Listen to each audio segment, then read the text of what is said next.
Hi friends, నమస్తే. నేను మీ Navaneetha. Welcome to smart Telugu homemaker. ఇవాళ నేను మీకు ఇంకో మంచి క్రాఫ్ట్తో మీ ముందుకు వచ్చానండి. ఇప్పుడైతే వ్యాలంటైన్స్ డే దగ్గరలో ఉంది కాబట్టి దాని రిలేటెడ్ వీడియోస్ నేను మీకు చూపించబోతున్నాను. ఇవాళ వ్యాలంటైన్స్ డేకి మన బెటర్ హాఫ్కి ఎలాంటి గిఫ్ట్ ఇస్తే బాగుంటుంది, ఇంట్లోనే ఎక్కువ ఖర్చు లేకుండా ఉన్న వాటితోనే తక్కువలో మన గిఫ్ట్ ప్రజెంట్ చేయడానికి నేను మీకు క్రాఫ్ట్ చూపించబోతున్నాను. చాలా ఈజీగా ఉంటుంది. ఎలాంటి వాళ్ళైనా వాళ్ళ లవర్స్కి ఇవ్వడానికి చాలా ఈజీ క్రాఫ్ట్ అండి. చాలా తొందరగా కూడా అయిపోతుంది. అప్పటికప్పుడుగా కూడా మనం చేసి ఇవ్వచ్చు. లేట్ చేయకుండా మనం ప్రాసెస్లోకి వెళ్ళిపోదాం. ముందుగా మనం రెడ్ కలర్ షీట్ తీసుకోవాలి. హార్ట్ అంటే మనం మ్యాక్సిమం రెడ్ కలర్లోనే ఇస్తాం కాబట్టి రెడ్ కలర్ షీట్ తీసుకోవాలి. ఈ చార్ట్ మనకు స్టేషనరీస్లలో ఈజీగా దొరికిపోతాయి. దీన్ని మనం 5x5 సెంటీమీటర్స్ స్క్వేర్ షేప్లో మనం కట్ చేసుకొని ఉంచుకోవాలి. ఇలా స్క్వేర్ షేప్లో కట్ చేసుకున్న దాన్ని ఇలా కోన్ లాగా ఫోల్డ్ చేసి ఫెవికాల్తో స్టిక్ చేసి అన్నిటినీ మనం రెడీ చేసుకోవాలి. ఒక చార్ట్కి ఎంత అయితే వస్తాయో అన్నీ తీసుకోవాలి. నాకైతే ఇది హాఫ్ చార్ట్ కంటే కొంచెం ఎక్కువ పట్టింది. ఫుల్ చార్ట్ అయితే పట్టలేదు. ఒక చార్ట్ అనేది 20 రూపీస్లో వస్తుంది. కొన్ని షాప్స్లలో 15 రూపీస్లో కూడా ఇచ్చేస్తారు. సో ఈజీగానే మనకు 20 రూపీస్లోనే మనం ఈ హార్ట్ షేప్ చేసి మనం బెటర్ హాఫ్కి ఇచ్చుకోవచ్చు గిఫ్ట్. సో చూస్తున్నారు కదా, మీరు కరెక్ట్గా అబ్జర్వ్ చేస్తే అది ఎలా చేయాలో అన్న విషయం మీకు బాగా తెలుస్తుంది. కోన్ షేప్లో చేసి జస్ట్ మనం అలా ఫెవికాల్ పెట్టి స్టిక్ చేసేస్తే సరిపోతుంది. ఎన్ని ఒక్కసారిగా మనం చేసి రెడీగా ఉంచుకున్నాము అంటే చేయడం అయితే చాలా ఈజీ. ఇప్పుడు మనం హార్ట్ షేప్ని డ్రా చేసుకుందాము. ముందుగానే మనం కార్డ్బోర్డ్ షీట్ పైన మనం డ్రా చేసుకుంటే షేప్ అనేది పర్ఫెక్ట్గా రాదు. అందుకని పేపర్ పైన మనం ఇలా పెన్సిల్తోని డ్రా చేసుకొని కట్ చేసుకున్నామంటే మనకు ఎడ్జెస్ పైన లెంత్ కింద లెంత్ సైడ్స్లలో ఈక్వల్గా వస్తుంది. 2 సైడ్స్ ఈక్వల్గా వస్తుంది. అందుకని మనం ఇట్లా డబల్ ఫోల్డ్ చేసి ఇలా లీఫ్ షేప్లో కట్ చేసుకున్నామంటే మనం ఓపెన్ చేస్తే హార్ట్ షేప్ అనేది 2 సైడ్లో ఈక్వల్గా వస్తుంది. అందుకని మీరు హార్ట్ షేప్ ఎప్పుడైనా కట్ చేయాలి కార్డ్బోర్డ్ అని అంటే ఇలా పేపర్ని యూజ్ చేయండి. ఫస్ట్ పేపర్ తో కట్ చేసుకున్నామంటే పర్ఫెక్ట్ షేప్ వస్తుంది. ఒకవేళ షేప్ అవుట్ అయినా కానీ మనం ఆ పేపర్ని మళ్ళీ కట్ చేసుకొని కార్డ్బోర్డ్ పైన మనం డ్రా చేసుకొని కట్ చేసుకోవచ్చు. ఇప్పుడు చూస్తున్నారు కదా, నేనైతే పర్ఫెక్ట్గా షేప్ ఎలా అయితే కావాలనుకుంటున్నానో అంతవరకు మనం కట్ చేసుకొని ఆ పేపర్ని కార్డ్బోర్డ్ పైన పెట్టి పెన్సిల్తోని డ్రా చేసి కట్ చేశాను. షేప్లో కట్ చేసుకున్న కార్డ్బోర్డ్ పైన ఇలా గ్లూగన్తో మనం గమ్ని పెట్టేసి వీటన్నిటిని స్టిక్ చేసుకోవాలి. సేమ్ అదే షేప్లో పెట్టుకోవాలి. ఒకవేళ గ్లూగన్ లేని వాళ్ళు ఇలా ఫెవికల్తో కూడా అతికించుకోవచ్చు. రెండిటికి డిఫరెన్స్ ఏంటి అంటే గ్లూగన్తో అయితే ఫాస్ట్గా అతుక్కుంటుంది. ఇది అయితే మనం ఆరేంత వరకు మళ్ళీ మనం నెక్స్ట్ లేయర్ పెట్టలేకపోతాము, అవి కదులుతూ ఉంటాయి. ఆరేంత వరకు ఆగి ఇంకొకటి మనం పెట్టాల్సి వస్తుంది. గ్లూగన్తో అయితే ఫాస్ట్గా అయిపోతుంది.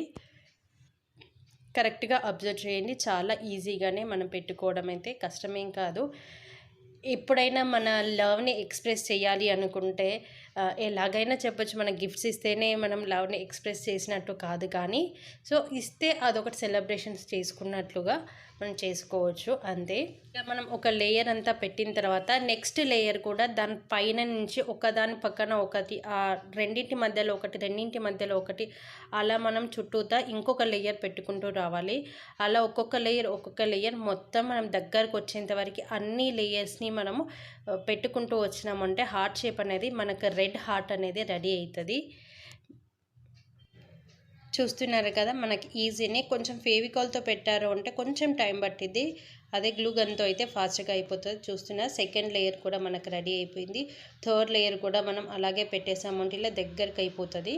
ఇలా దగ్గరకు వచ్చిన తర్వాత మధ్యలో పెట్టేటప్పుడు అలాగే మనం అంతే లెంత్లో అంతే హైట్ ఉంచుకున్నాము అంటే మధ్యలో ఇట్లా పైకి వచ్చినట్టుగా ఉంటుంది. అందుకని చెప్పేసి మనము కొంచెం కట్ చేసుకోవాలి. కొంచెం లాస్ట్లో ఉన్న కొనని కొంచెం కట్ చేసుకొని మనం అక్కడ స్టిక్ చేసుకున్నామంటే ఈజీగా మనకు హార్ట్ షేప్ అనేది చాలా నీట్గా కనిపిస్తుంది.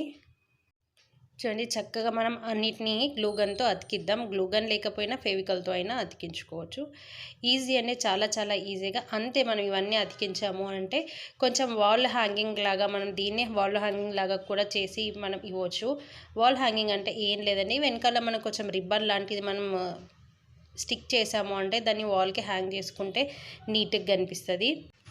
చూడండి ఎంత మంచి హార్ట్ రెడీ అయిందో. చాలా ఈజీ అండి, ఫాస్ట్గా కూడా అయిపోతుంది. అప్పటికప్పుడు మనం రేపు ఇవ్వాలి అనుకున్నాం అనుకో, ఇప్పటికిప్పుడు ఒక హాఫ్ అన్ అవర్లో చేసి మనము గిఫ్ట్ని ప్రజెంట్ చేయొచ్చు. చాలా తక్కువ రేట్లోనే మనము ఈ గిఫ్ట్ని ఇచ్చేయచ్చు. సో నేనైతే దీనికి రిబ్బన్ ఇంట్లో లేదు కాబట్టి రిబ్బన్ ప్లేస్లో ఇక్కడ నా దగ్గర ఉలన్ ఉంది కాబట్టి ఈ ఉలన్ని డైరెక్ట్గా అతికించకుండా డైరెక్ట్గా కూడా మీరు అతికించుకోవచ్చు. లేకుండా కొంచెం ఇలా మనం అల్లినామంటే మంచి డిజైన్ లాగా కనిపిస్తుంది.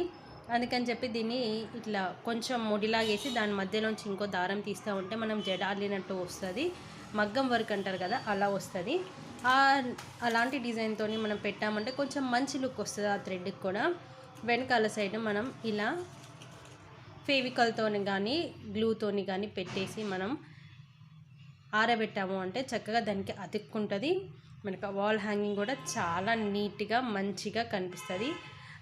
నేనైతే ఉలెన్ వర్క్స్ కూడా చేస్తానండి. ఒకవేళ మీకు కనుక ఉలెన్ రిలేటెడ్ వీడియోస్ కావాలి అని అంటే నేను రెగ్యులర్గా పోస్ట్ చేస్తాను. ఒకవేళ కావాలి అన్న వాళ్ళు అయితే నాకు కామెంట్ సెక్షన్లో ఇన్ఫామ్ చేయండి. నేను మీకు ఉలెన్ రిలేటెడ్ వీడియోస్ కూడా నేను మీకు డెఫినెట్గా అప్లోడ్ చేస్తాను. చూడండి ఈ వీడియో అయితే ఎంత బాగా వచ్చిందో. హార్ట్ అయితే చాలా ఈజీగా చాలా ఫాస్ట్గా చేసుకోవచ్చు. ఐ హోప్ ఈ వీడియో మీ అందరికీ నచ్చిందని నేను అనుకుంటున్నాను. ఒకవేళ ఈ వీడియో కనుక మీకు నచ్చినట్లయితే లైక్ చేయండి, షేర్ చేయండి, సబ్స్క్రైబ్ చేయడం మాత్రం మర్చిపోకండి.